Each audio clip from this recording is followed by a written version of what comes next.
gentlemen, continue to enjoy your lunch today. We want to thank Doug Point for hosting us today. This is our first annual Public Safety Forum.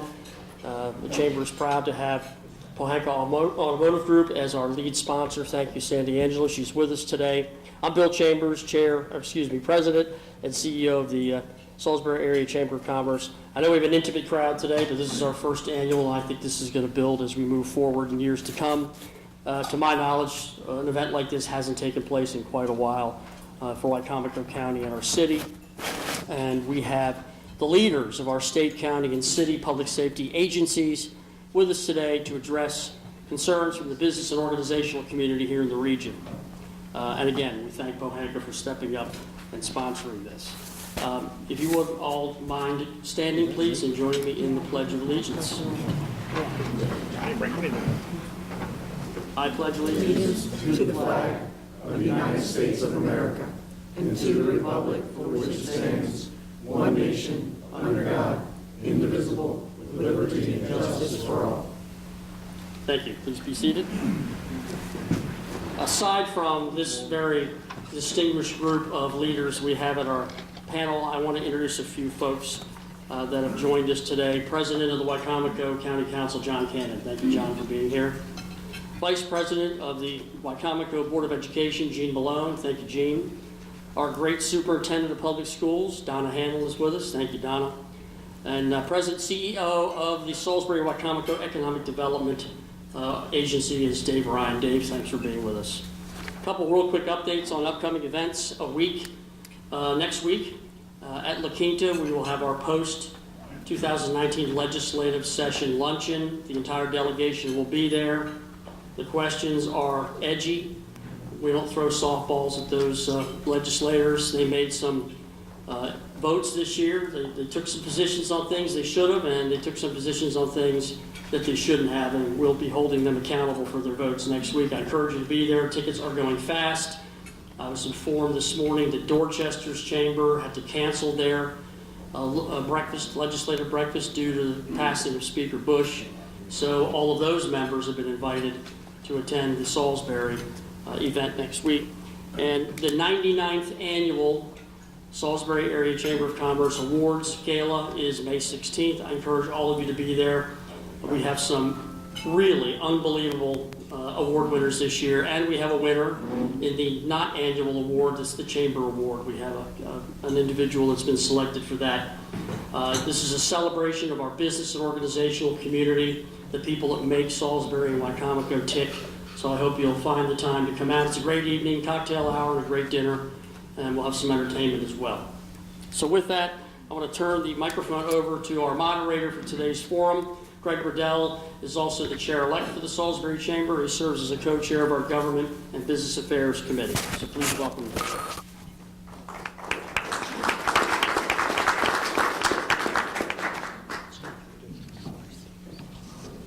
And I'm a State Farm agent, which is how I pay these bills. And anybody remember Maslow's hierarchy of needs from, 11th grade or so? Bottom line's pyramid. You have to take care of the basic stuff first. And if you recall, the bottom of that pyramid is safety. If you don't take care of that need, none of the aspirational things really matter because you can't get to them. That's why we're having this forum today. We have the leaders of virtually every avenue of public safety in Salisbury and the surrounding area, so we can have a chance to hear what they're doing, what they want to talk about, and more importantly, so they can hear what you want to talk about. At the end of this presentation, they will each have a couple of minutes to answer a question that has been pre-prepared by the Government and Business Affairs Committee of the Chamber. At the end of all the questioning, they'll have 1 minute to give a little synopsis. Time permitting, we'll take questions from the audience. You have 3x5 cards at the table. If you don't, perfect. You have 3x5 cards on the table. Feel free to make a note. Just hold them up high, and a representative of the chamber will come around and pick them up, and we'll share those with the panel as time permits. Already have one already submitted, so clearly there's interest. Thank you all for attending.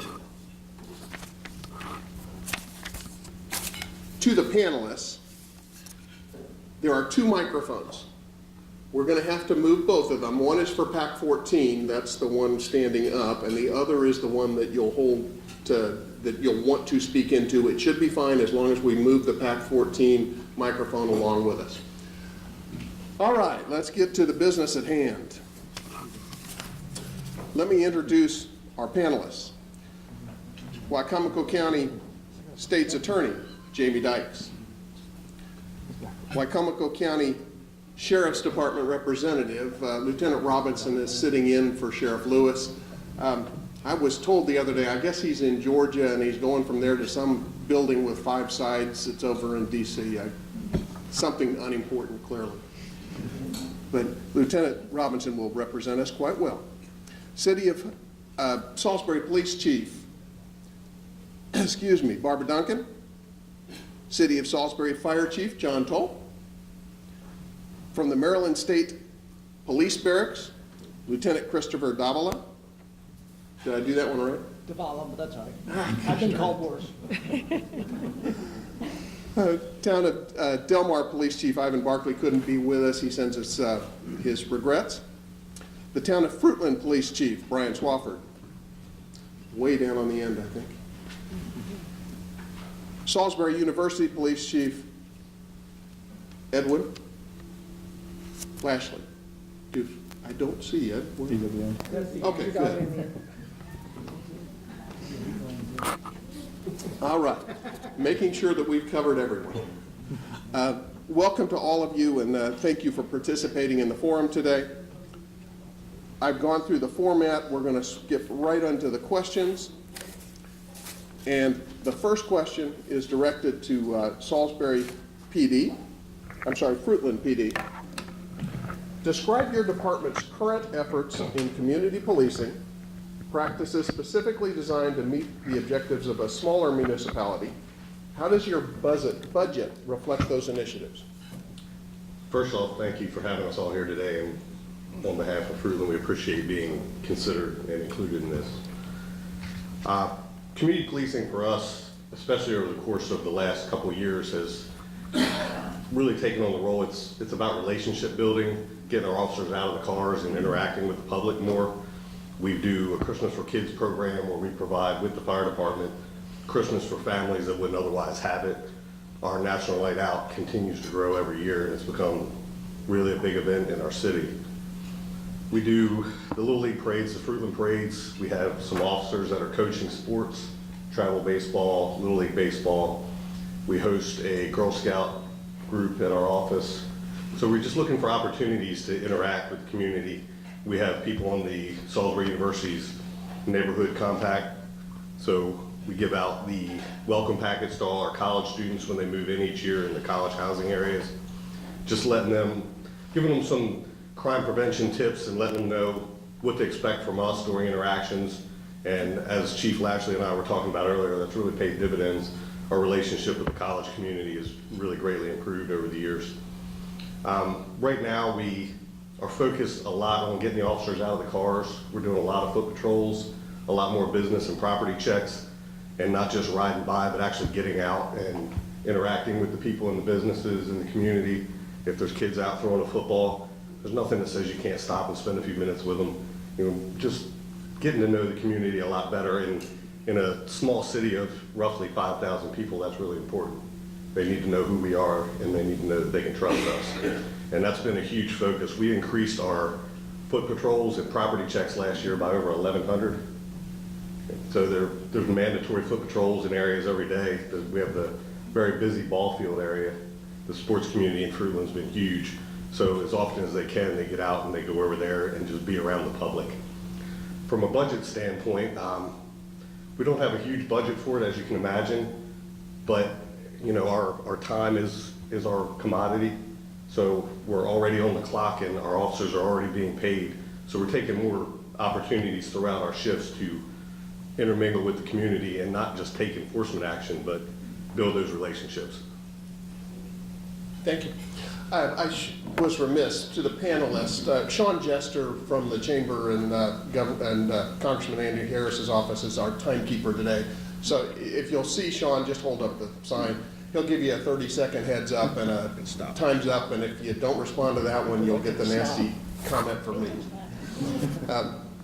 So forgive me for that. I also wanted to take a second, because I know he's not in the room, but Don Hackett, who runs Dove Point, is a tremendous benefit to this community, and the fact that he's giving us this forum to allow us to do this. If you see Don while you're here, make sure you tell him thank you for us. All right, question number 2. To the Maryland State Police Barracks. Drug trafficking and the opioid crisis have long been a standing concern for residents of Salisbury and the entire lower shore. Please elaborate on efforts the Maryland State Police are engaged in to combat that. So I think we all are familiar. I don't even need this microphone, actually. My kids tell me the same thing. Opioids, we all know it's a problem, plain and simple. I'm not telling you, you all know it's in the news, it's all over the country, it's all over the world. One of the biggest things that's occurred throughout the state, of course, the Lieutenant Governor sits on the panel that kind of gives us some guidance about how to thwart it, how to go at it, how to attack it. He doesn't give me directly as law enforcement what to do, but at least there is a panel looking at everything each and every day. The big thing with opioids is cutting down the access to. And one of the biggest things the FDA is now regulating throughout the country about who gets the drugs and when they get it. Plus many of the prescription companies are now doing tracking systems. So you walk into a pharmacy, they know your name, they know who you are. You can't walk across the street and get another prescription filled immediately. So that is slowing the use of or the access to. On April 27th, we're also doing a drug take-back day, which is coordinated by the DEA and through the health department here in the county for us, where anyone can bring in their old prescriptions and drop them in at the barrack. And a lot of the law enforcement have that box or that opportunity. It's a national day that we're doing, and that is also helping cut back the access to the drugs. So you go and have surgery, and doctor prescribes you one of the opioids. Whether or not it's regulated, well, it should be regulated at that point. You don't use it. What do you do with it? That's the question. Now, you stop your kids from using it, it's getting stolen, it's getting taken, it's being sold on the street. These take-back days are very important for us so that we can get that stuff back in control. As far as us on the street, to be perfectly honest with you, it's an extremely difficult thing for us in the uniform capacity to stop the opioid use. And the reason being is that we don't usually see them until there's an overdose or we come in contact on a traffic stop and then we find it. As far as the dealers go, there is a group here in Wicomico, the Wicomico County Narcotics Task Force. They know the dealers, they're dealing with the actual heavy users. My guys on the street, the key thing is just being able to identify it when we do a traffic stop and we get the signs and symptoms of somebody that is overdosing or is on the use of an opioid. So again, it's a difficult process for us in uniform, but just being aware of what's going on. So the key is awareness, knowing what your loved ones, your friends, your family, your neighbors are all doing, or at least are reacting to the use of a narcotic. One of the other things we're having a difficult time with is the marijuana. It is turning into a social topic. And what I mean by that is a couple weeks ago, our uniformed troopers sat on a house for 3 days and were able to seize 12 pounds of marijuana out of a house. I didn't even see the 30-second. I'll give you 10 seconds.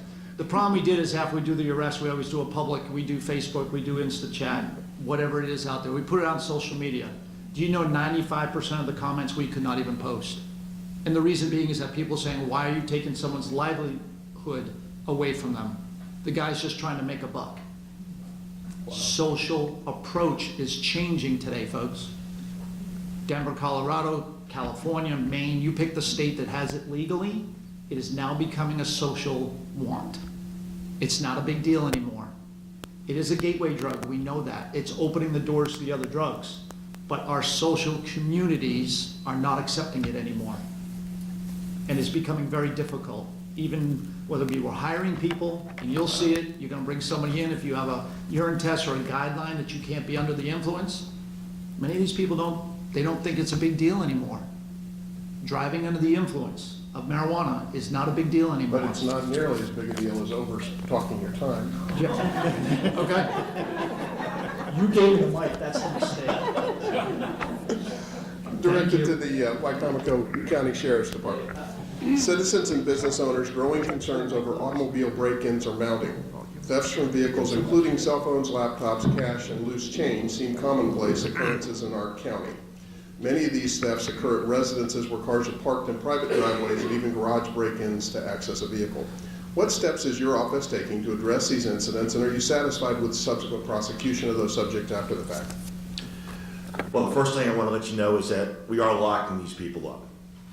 I have some good news to report. When I reviewed stats for the last few years, car break-ins are down in Wycomico County. We are seeing a decrease in these incidents. But what's fueling this? This is a great piggyback on what Lieutenant Davala just talked about. The majority of our crimes, of these type of property crimes, are being fueled by the opioid crisis because many of these folks, they lose their jobs, they lose their ability to make a living, so now they need money for drugs. And they're coming to your neighborhoods in the middle of the night and they're looking for cash or something small that they can turn around and sell for drugs. But there's another common denominator I want to tell you about. And about 99% of the vehicles that are broken into, they're left unlocked. Almost exclusively, they're left unlocked. It is actually very rare that somebody's going to come into your neighborhood at 3 o'clock in the morning and bust your window out to get to something. Because that's going to cause a lot of noise and it may make them have to leave the neighborhood. They want to go through quietly and enter as many cars as they can. They're going to rummage through and look for whatever they can do it, whatever they can get. So please, if you don't leave here with anything today, make sure your cars are locked every night, even in your own driveway, even if you're living in a neighborhood, even if you're out in a rural area. Lock your car doors. They think nothing if they see a car in a garage, they'll try to see if that garage door is unlocked. They want to get into some place where they can find some mechanism to get in and get something out of there. What are we doing about this? Well, when these things happen, we look at these calls for service on a daily basis. Our crime analyst gives us the information of where these events are occurring. From our patrol people, from uniform patrol going out there and conducting traffic stops, because almost exclusively these folks are traveling by cars and looking around at 3 o'clock in the morning to see what they have in their cars. Now, if we pull somebody over and they have a lot of somebody's personal possessions, whether it's laptops, cell phones, gift cards, stuff like that, raises a red flag, and then we investigate further. We also take the steps of putting people out in a covert capacity when we have identified where something is happening. We'll put people out in a covert capacity, and we've been very successful in catching these people. Many of you heard some commotion several months ago on Pemberton Drive, where we had one of our primary suspects that we had in a series of these car break-ins bail from one of our deputies, and we had the helicopter up and everything trying to chase these people. We ended up getting these folks. Unfortunately, when we take one person off the street, it seems like somebody is ready to replace them. Just to clarify, when you were talking about getting into as many places as possible and taking as much stuff as possible, you were not referring to my wife and Talbot's, right? No. Just checking. No. To the city of Salisbury, the police department, excuse me. The city of Salisbury just reported its safest year on record with almost across-the-board decreases in Part 1 crime with the exception of rape. However, groups like the National Council for Home Safety and Security and Neighborhood Scout still list Salisbury as being among the top 100 most dangerous cities in America. With continued distinctions such as being named Realtor.com's top 10 smaller cities to skyrocket, even more people will be drawn to the largest metro on the Eastern Shore. With more residents could potentially come more criminal activity. How do you plan to ensure Salisbury's crime number will continue to decrease despite an increasing population? Well, That's actually a really great question, and it leads to a discussion that's beyond the walls of the police department, actually. So it's a combined city and county effort to welcome these new individuals to our city who are going to be injecting a lot of things into our economy. I mean, that's our goal. We want to be healthy, we want to be safe, and we want to be the location that families and professionals come to live, work, raise their children, raise their families. So obviously crime safety plays a big role in that, but it's not just strictly what happens within the police department.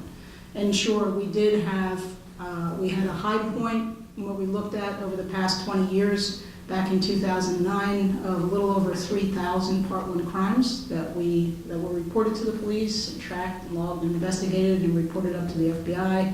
And then this past year, by comparison, we enjoyed a significant reduction in that. We were tracking about 1,800 Part 1 crimes. So that's a significant push forward in what we're able to do. But it's obviously a lot of strong community engagement pieces, along with investigative work done by the men and women, both sworn and civilian, in the Salisbury Police Department. But they're doing it in partnership with their colleagues across the board within the city. And so whether that's working with housing to get more of our homeless into permanent housing situations versus being on the street and loitering and panhandling, or whether it's working with colleagues in development or our downtown business association so that we can ensure that we are the most welcoming entity in the area.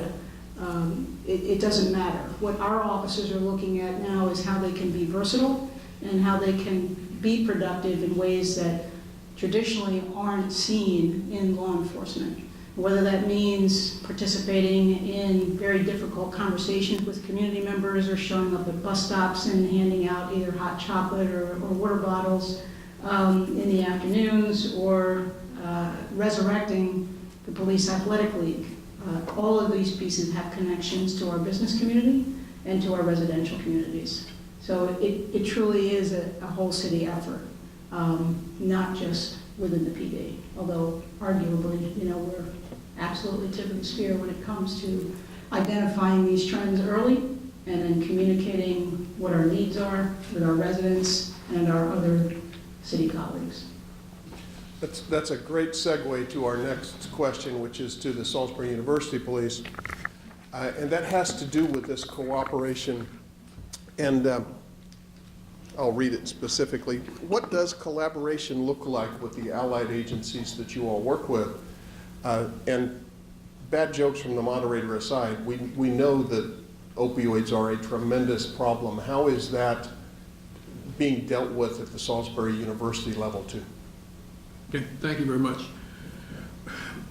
As far as Salisbury University Police Department and its leadership is concerned with our collaboration with other agencies, I can speak, and I know Chief Duncan will probably back me up. The police leadership in Wycomico County were almost like a family. And whenever something happens that's notable that will impact the university or vice versa, we have each other on speed dial. We text, we talk. We collaborate on numerous events throughout the year. We collaborate on crime issues when necessary. The important thing is, I believe nationwide, a police chief or police professional who does not embrace teamwork and collaboration with other police agencies is not going to be successful. We all lack in personnel resources. We all lack in equipment resources somewhere or the other, but together we're stronger. And we realize that even though we're one of 800 accredited police departments in the nation, we realize that we have limitations, as does all police agencies. So when we need to call them, we enact our mutual aid agreements we have with them, our memorandum of understandings, where we work together collaboratively, which the memorandums of understanding have been backed up by Wycomico County, the Wycomico County Council, the Salisbury City Council, and police chiefs, the leaders of the university. Opioids, as far as it concerns on campus, we have a zero tolerance I, as police chief, have vowed to have a zero tolerance of any type of CDS use or enterprise on the campus. And you say, well, why? They're just college kids. Well, my concern is the business associated with illegal drug sales.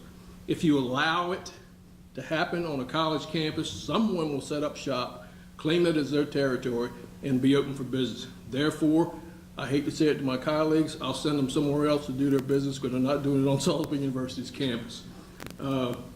With regards, we have not experienced any serious opioid type matters that the police deal with. Our biggest issue is marijuana, and that's pervasive throughout the university system of Maryland, the other police departments.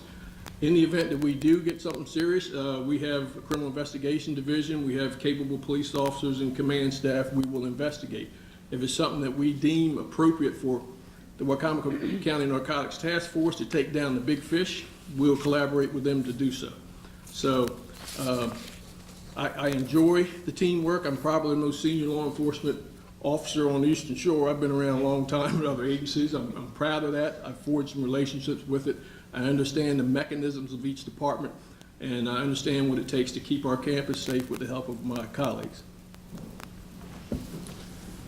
To the City of Salisbury Fire Department, please detail the coordinated disaster plan between the City Department, County Volunteer Departments, and the State of Maryland. Does the plan include any contingencies for a system-wide cyber attack on the communication system? So thank you for this opportunity to be here. Wow, that's loud. So that's a great question. The City of Salisbury Fire Department is unique in regards to we are a municipal fire department that is surrounded by county fire departments.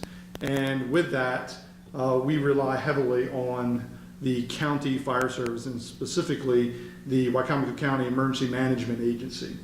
So being a part of this entire fire service group, a lot of the coordinated disaster plans are managed and developed through the Emergency Management Agency or Wicomico County, and then specifically the 911 Center. So we have a great relationship with those agencies, and through mutual aid agreements and memorandums of understanding, we work together to develop these plans. So when we start looking at disaster plans, we all sit and have opportunities to speak about public safety and what's most at risk and the events that we're going to face in the future. We use things like the National Folk Festival and how we develop that concept of operations and the plan to protect the public in any types of events. So many of the disaster plans all start with us sitting at the table together. Most of the same individuals sitting up here at the table all share responsibilities in the total disaster plan that is managed through the 911 Center and emergency management. So with the coordinated disaster plan, many parts of it are very important with the director of the 911 Center. So when we start having disasters and pulling out plans, so multiple plans can be written. We look at flooding, dam issues that affect the Tony Tank area. There's these books that we would pull out, and each organization has key roles in how we manage that event. When we start looking at things like the cybersecurity, it is an issue that we all face, especially when we rely heavily on electronics and computer. We have digital equipment, brand new radio system that is digital. The 911 Center is all computer based. In the plan, they do have contingencies that revert back to what I would call the antiquated ways of paper and pencil at times. But we also have encrypted radio channels that provide us ways to communicate even under a cyber attack. From the state's attorney's perspective, what are the top 3 factors affecting the crime rate in Wicomico County? What additional resources are needed to address these factors, in your opinion? The 3 factors, I would say the biggest factor comes down to families. I am seeing violent crime prosecution rates at, while I think everyone at this table has seen a rise in crimes committed by multiple individuals.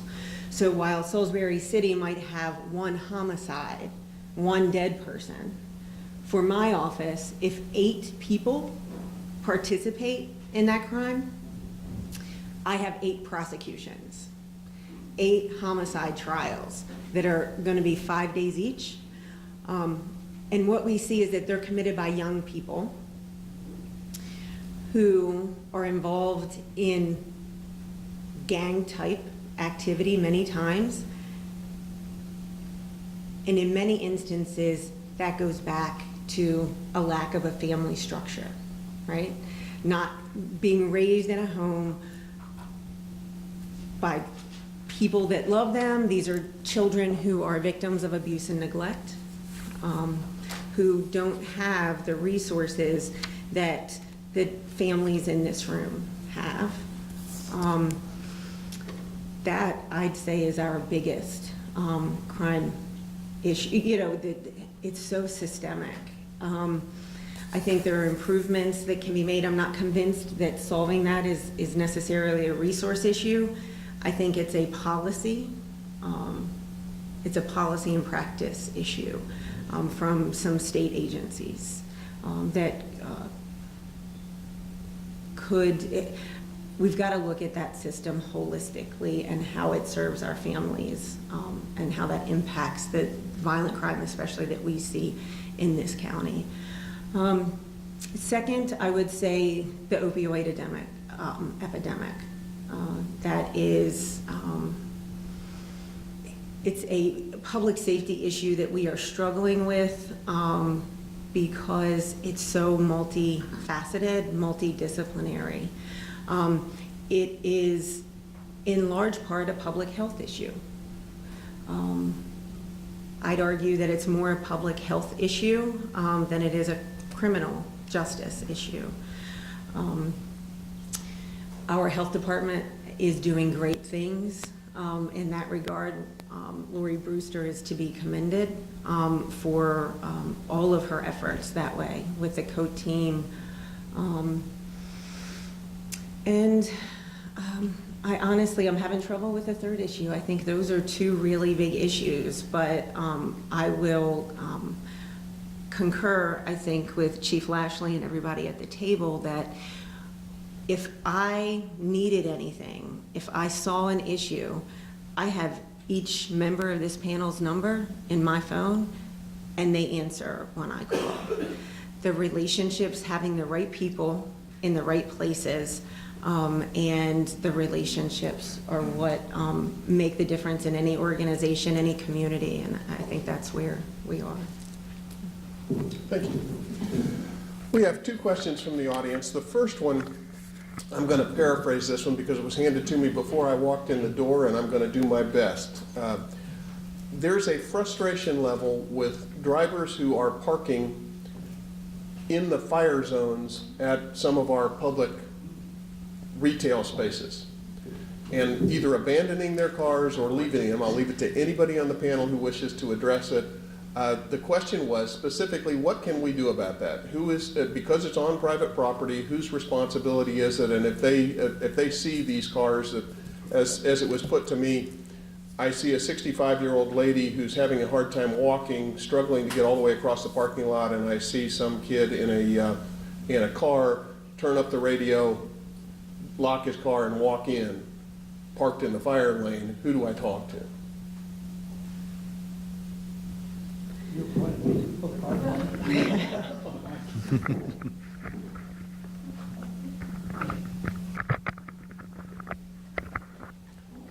And the Olympics, they've got a relay. Typically what we do is I know inside of the city jurisdiction with larger parking lots, what we'll do is we'll work with the property management company to make sure that there's plenty of space for handicap parking, and then even consider some different type of parking arrangements for those who are elderly maybe, so that we can have a clearer line for people when they're using these places of business. In addition to that, we will go through, if we get a phone call from somebody from the community or from the store itself, we will go through and clear those lanes out. And we have issued summonses in the past. We're not always as successful as we'd like to be in the court process, and typically that comes down to signage and notice.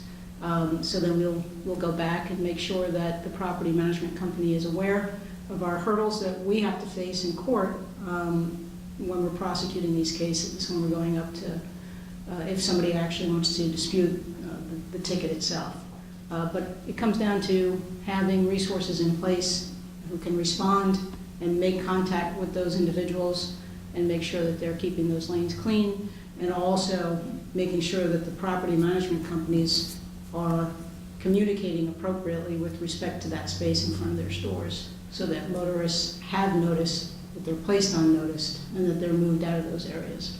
A lot of times, some of these properties actually have their own internal security mechanisms, and you can also call the store themselves and ask for their officers to come out, their security, their safety officers to come out and move those cars as well. So it's not just a call to the police department. That's not your only available option. The last thing I'll say on that is that sometimes people just do remain in that frustrated state because they think, well, I don't want to bother police about this. Please call. You know, that's the biggest thing, that if we don't have the numbers, if we don't have the contacts, I understand you may feel that, well, I don't want to bother them, it's not that big of a deal. But if we don't have the stats, then it's not something that we're focusing on. So our resources are placed in other areas where we are receiving phone calls, where we are getting requests for service. But if this is not something that's on our radar, you know, we're not distributing our manpower to those places on a routine basis. And I will try to convey the points of emphasis on this question as they are indicated to me. And part of that is to say the responses requested from the city of Salisbury and the state police and the sheriff, dependent on jurisdiction, I suppose. Jaywalking is rampant on US 13 and Route 50. Because my office is right on Business 50 across from the post office downtown, it does feel like you're playing Frogger out there sometimes going down 50. What steps are needed to be taken to curb this?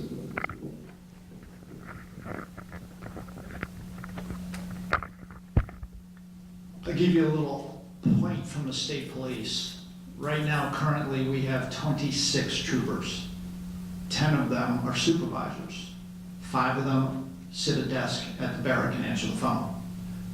We're different from the sheriff's office. Their supervisors, and Tim, correct me if I'm wrong, are on patrol. Mine do not. Our policy does not, because of the evidence we keep in the barrack. We cannot have a gun out of the barrack. What we at the Salisbury Barrack have adopted since my coming in September, and it's a model that is being used throughout the country, is what they call HVE, High Visibility Enforcement. As the chief just stated, we focus on problems, and I could use up my stop time here, and I'm not going to. But here's how this works. My guys, my team, currently we work on, it takes between 30 and 180 days to change a behavior. And what we mean by that is kind of like the 60-foot road traffic light, okay? Use that for instance. It's gonna take 30 to 180 days for people to get used to that traffic light. We're gonna have accidents there, and I know what's gonna happen. Oh my goodness, we're having more wrecks. It's because people aren't used to that light, the tourists, so on and so forth. It's gonna go up. So when I start looking at problems for my staff, we use a quarterly enforcement model, that high visibility enforcement. Jaywalking, I'm sorry, is not even on the table. Now, here's why. If it was Ocean City and you get a pedestrian struck, what do you think happens? We crack down on pedestrians. Right now, what is going on in April? What are we doing? National effort, distracted driving. My direction from the colonel's office and the governor's office is I'm to attack cell phones and seatbelts. That's what we're doing. I don't have enough people to hit every area. I can't. And even with these partners, we can't. It's a very difficult, we have to prioritize, and I'm sorry, but that's the honest truth. Okay? I wish we had more people, we can't hire more. I have slots, but we can't get good people. So the problem is I have to focus on enforcement. And I tell people the same thing. So going off the chief's comments, what we do is if we get complaints, I stack those complaints, and I look at the problem. You all have heard the Pemberton Anacostia Road incident the other day? We made a traffic stop. We did a problem at that Y off Nanticoke Road in Pemberton, right by the car wash. Nearly 200 cars were stopped in 2 hours. Why? Because of accidents and because we got complaints. That's how we focus our enforcement.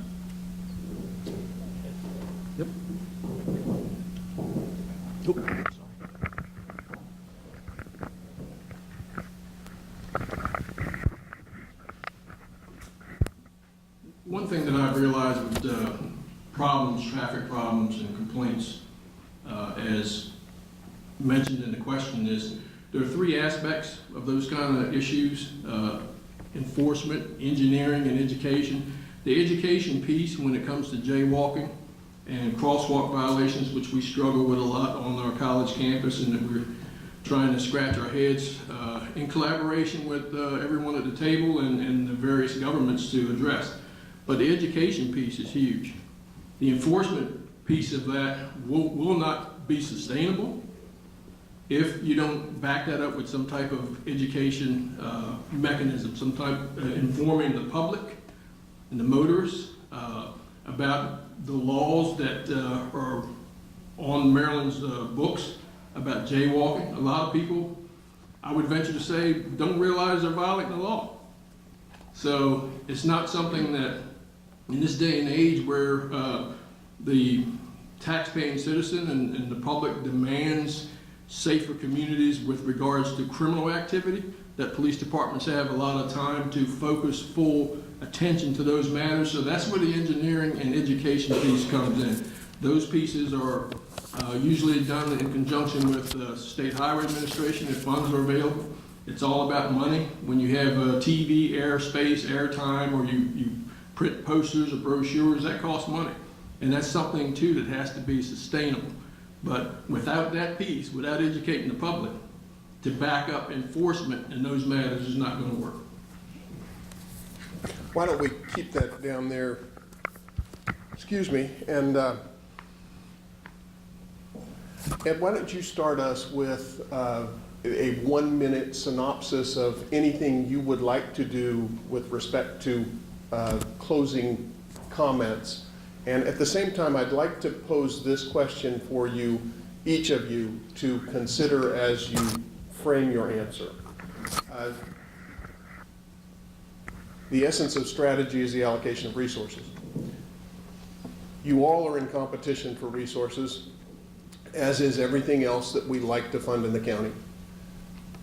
A large priority for the Chamber of Commerce, and specifically the Government Business Affairs Committee, excuse me, is to improve the quality of education. If we are successful in that, if we are successful in increasing funding for the education systems, pre-K all the way through college, in the county, what impact would that have on your ability to address the problems that we've addressed today? And if you could kind of incorporate that in your closing, that would be terrific. Okay. First of all, I would be remiss to say very appreciative of the opportunity to attend this venue on behalf of Salisbury University and its police department. I left my previous job, retired in 2005 after an illustrious career with another police agency, which I won't mention because Lieutenant DeVal is here. But when I left the state police, I've been the police chief at Salisbury University for 14 years. And I can attest to the fact that one of my biggest goals when we took over the police department was to bring that police department up to the level where we were respected and appreciated by our colleagues. Not being critical, that condition did not exist in 2014, and it's been a long process getting to the point where we are today. due to some support from the executive staff, outgoing President Eschbach, the current president, Dr. Charles White, my boss, Marvin Piles, Vice President of Administration and Finance. As long as I am credible and I'm doing my job and I can justify what we do, they support and back me 100%. And as a result, we have one of the, I would say, finest police departments in the system. We're right up there with Towson and College Park, who they have 110 officers. They're accredited agencies, but we're very proud to be sitting at this table. I think 14 years ago, we would not have gotten the invite. Salisbury University and the city of Salisbury and Wycomico County go hand in hand. We have our own little city. We've got over 8,000 students. I don't know how many employees, people. It's a wide open campus. So as the city goes, so does Salisbury University. Education, I believe that if a person is educated and smart, they don't come to college to commit crimes. So I think this education is the key and the foundation of the state's attorney. That starts with the family. You educate people, I think, and you get them interested in education, the crime rate is going to show a decline. Well, that's a quick, what is that, 30 seconds you said? A minute? It's quick. You sure your time's right? Well, in my closing comments, I'd like to just pick up on that discussion we were talking about jaywalking very briefly. The city is embracing Vision Zero, which is a statewide initiative based on life and safety as opposed to cost and benefits. And so with Vision Zero, our representative here locally is a gentleman by the name of Will White, and we're working now, of course, across the state. We have state highway roads are a priority for Vision Zero to reduce accidents and deaths, vehicles versus pedestrians to zero. And you're starting to see some of those changes even around some of our local streets. Of course, City Park comes to mind because that's where a lot of the work is being done very rapidly. State Highway actually has plans for medians to be established along 13. That's years down the road, but that is part of the packet. As far as what our strategy and what our allocation of resources, how that works inside Salisbury Police Department, every 2 weeks we analyze what we're doing and why we're doing it through the ComStat process. It's a process that's worked well for our agency, and we continue to do that. And again, it's about placing resources where they can benefit most, what the priorities are. Specifically to the piece about education and investing in education, I would say that, yeah, it is a priority, but the other thing that's often overlooked when we start talking about monies being funneled towards the education system is job readiness. So if we aren't addressing the ability of our young people to be job ready and to support themselves and a family through our educational process, our crime issues are going to continue, plain and simple. I was right on time. See? Perfect. I was. She's got a different clock. She's got a clock right there. Alrighty, I just want to mention something I didn't get a chance to talk about the parking. Just to add to that, I find that people that like to park in fire lanes and even handicap spaces, they do it because they're lazy and they just don't want to walk. And one of my favorite things to do is I do write tickets myself. When I see somebody parked in a handicap space at a convenience store when I'm going to get my morning coffee, I love pointing out all the open spaces on the side of the building and the rear of the building. They do that because they don't want to make an effort. My phone rings, and my phone rings at the sheriff's office. By far, the biggest concerns I hear from our constituents are speeders on my road, because that is a problem, or the drug dealers in the neighborhood. Those are I can put most of the complaints into that. We will try to address both. And this summer, we're going to have a special initiative just dealing strictly with speeders. So you've been warned now. The other thing is we have a very proactive team that's going out. Their only reason for existence is to address primarily the street level heroin use in this county. These guys have been very successful. The community action team is bringing people in on a daily basis for possession of drugs. And again, a lot of the little fish, these little fish are leading to the big fish, and some of the search warrants and the doors they're kicking in to get these major players. But again, you asked about the education component. The education is key. When somebody has a good education, it is really going to improve the prognosis for their future, their employment ability, and their overall success in life. See, I didn't even see the stop sign. Use that in court. He won't need that from me either. I see Lieutenant Cavallo making pages of notes, so I'm gonna save him some time. You know, he's not- My clock. You can't read it. Yeah, hold it over there. I'll talk about the education piece first, and just to be brief on that, education, like Lieutenant Robinson was saying, it opens doors, it gives you options. A lot of times crime and criminal behavior is born out of desperation and frustration. A lot of times just having education enough, you may not get the job you want, but you can have a job. And it opens so many more doors just by being able to check the box that you have a high school diploma or a college degree. Sometimes they don't even care what your degree is in, just that you have one, that you've proven you'll put into work. Vocational skills as well, some people overlook that. We have a great program here in Wycomico County, the CTE program. There's people coming out of that are making more money than some of the people with college degrees. You know, if anybody's going lately to get some HVAC work done, or had some construction work done, or had some body work done on a car, those guys are making real money. So let's not overlook the vocational part of it as well. But I do believe that the education creates options and eliminates a lot of the frustration and therefore the desperation that sometimes lead people to crime. People who wouldn't otherwise commit crime, they're not criminal at heart, they're out of options. I want to talk about one thing that we've started, and we didn't invent it, so I'm not going to take credit for it. It's been done around the country, but to prevent burglaries, thefts of bicycles, thefts from cars, we started the 9 p.m. routine.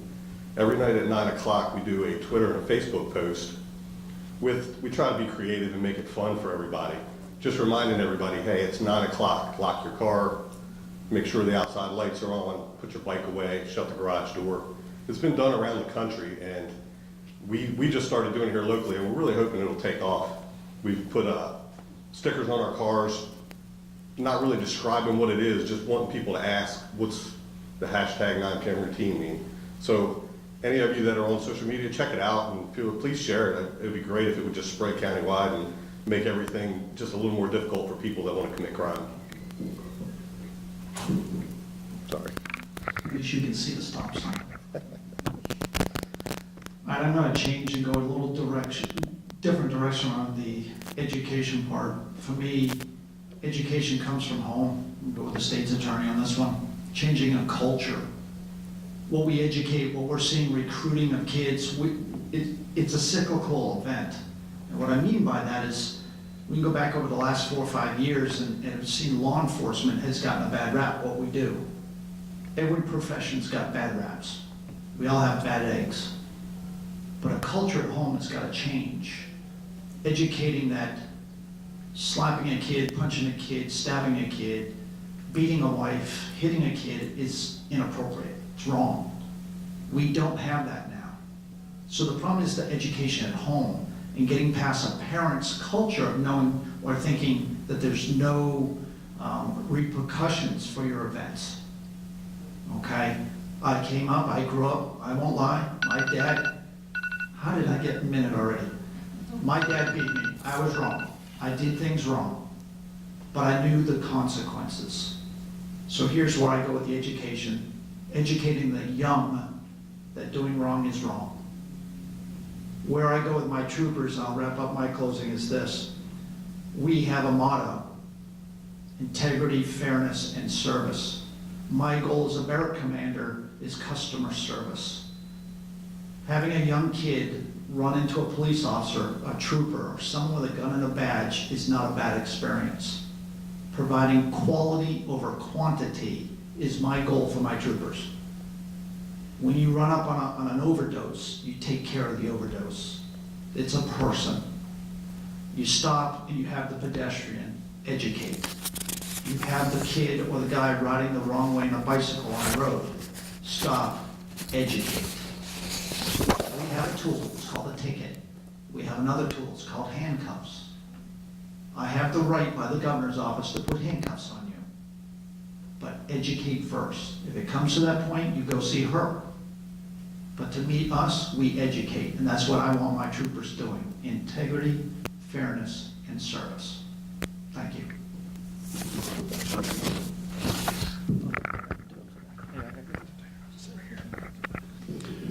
So I'd like to start with education because I believe education is essential and it is the key. Coming from someone who graduated high school and never thought I would ever go back into the education system, boy was I wrong. And after several degrees later, I see the value of education. When we talk about education through the school system, you know, if we can instill morals and ethics back into our kids and the students, you know, it's going to help our community. The same events that we were talking about earlier with drug overdoses or assaults, although the law enforcement is the key agency on that, emergency service is still going to be there because we provide EMS service to those same people that are getting beat up or the ones that have the drug overdose. So we can improve that and reduce that would be essential to us. One of the things that we're really proud of in the Salisbury Fire Department is our mobile integrated healthcare system. And if you've never heard of that, that is our ability to take one of our firefighter paramedics and in collaboration with the health department and PRMC, where we are attacking the 911 abuse for non-emergent EMS transports. We have a large call volume. When you think of the little old Salisbury Fire Department, and we're running almost 14,000 calls a year for service. And in that, there's a large non-emergent EMS calls where we now are sending a provider right to the individual's home, and we're doing welfare checks on them. We're making sure that instead of calling 911 to get an ambulance to go to the hospital, we're making sure they have a primary care physician, and we're making sure that they have transportation through partnerships with the Community Foundation and other grants that we receive to make sure that they can get a ride from their home to their doctor's office and back. So that is a huge benefit to our organization. Before we got started today, Chief Lashley, Chief Swafford, and I had a chance to talk about the rise in mental health that we're seeing. We're all seeing it. The research is pretty clear that a child knows most everything that's going to carry them through life by age 5. They teach, they're taught those life skills at home. So to dovetail with my prior comments, if we're able to start forming positive relationships with our young children, if they know they have a safe place, because many times their home is not safe. Talk about Maslow's hierarchy of needs. If our kids aren't safe, they don't have anything. So if they're able to start forming those positive relationships with people that are trained to educate early on, I think we all win. I think we all win. I'd like to talk about collaboration in my closing comments. I'm really proud of a case that we handled earlier this year. It was a homicide that was committed in the summer of 17 at the VFW here in Salisbury. Salisbury Police Department and Maryland State Police Homicide Unit investigated that case. We were unable to charge initially.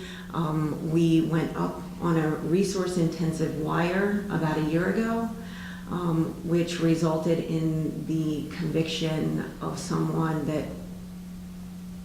it's pretty clear has committed more than this murder in his life. That conviction came in the month of February.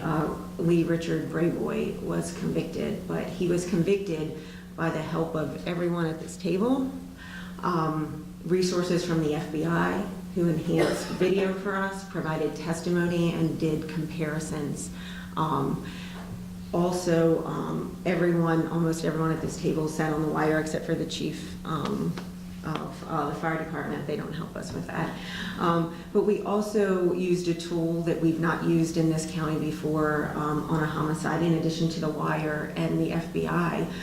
That was Anne Arundel County State's Attorney's Office helped us with providing us with expert testimony on gangs. Convictions and sentences many times don't feel good because nobody wins. Nobody wins. Nobody comes to me or has contact with my office because they had a good day. Brayboy's conviction felt really good because of all the cooperative efforts that got us there, and that we know long-term that's going to impact public safety. So my people and the people at this table did a really good thing helping us get there. Thank you for having us. Thank you for cooperation and collaboration, everybody at the table, the chamber, and thank you, Sandy. Great segue. Sandy Fitzgerald Angelo and Pohanka are responsible for funding this, or as we like to call her, Lefty. Please, a round of applause for their contribution.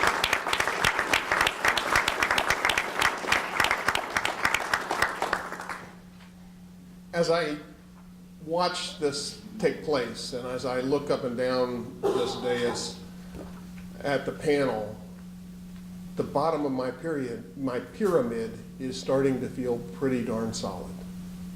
I hope that's true for the rest of you. We want to make this an annual event. Please tell your friends and neighbors. We'd like to fill this room next time and have to go somewhere else so we can put more people in it.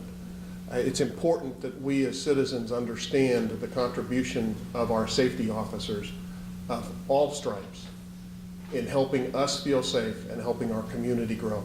Thank you on behalf of the chamber. Thank you on behalf of Pohanka. And we will see you next week at La Quinta for the post-legislative.